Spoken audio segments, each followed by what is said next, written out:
ஆச்சி பாதாம் ட்ரிங்க். ஆச்சி பாதாம் ட்ரிங்க் ஒன்னு வாங்கினா ஒன்னு ஃப்ரீ. நாமக்கல் மாவட்டம் பள்ளிப்பாளையத்தில் முதலமைச்சர் ஸ்டாலினால் திறக்கப்பட்ட பாலம் முதல் நாளிலேயே விரிசல் எழுந்து உள்ளது. இதுகுறித்து விசாரணை நடத்தப்பட வேண்டும் என பாமக தலைவர் அன்புமணி ராமதாஸ் வலியுறுத்தியுள்ளார். இது தொடர்பாக அவர் தமது எக்ஸ்தல பக்கத்தில் நாமக்கல் மாவட்டம் பள்ளிப்பாளையம் பாலம் சென்னை கன்னியாகுமரி தொழில் தட திட்டத்தின் கீழ் ஆசிய வளர்ச்சி வங்கியின் நிதி உதவியுடன் கட்டப்பட்டுள்ளது என்றும் தெரிவித்துள்ளார்.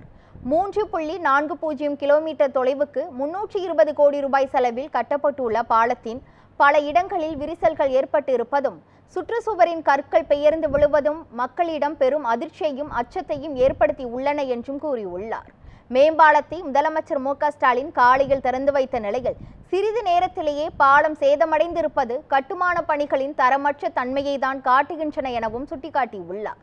பன்னாட்டு வங்கிகளின் நிதி உதவியுடன் பாலம் கட்டப்படும் போது கட்டுமான பணிகளை ஆய்வு செய்து தரத்தை உறுதி செய்ய வேண்டியது அரசின் கடமை என்றும் அவ்வாறு ஆய்வு செய்யப்பட்டிருந்தால் பாலம் சேதமடைந்திருக்க வாய்ப்பு இல்லை என்றும் கூறியுள்ள அன்புமணி ராமதாஸ், பாலத்திற்கான கட்டுமான பணிகள் தொடங்கப்பட்டது முதலே பல்வேறு முறைகேடுகள் நடந்திருக்க கூடும் என்றும் ஐயம் எழுப்பியுள்ளார்.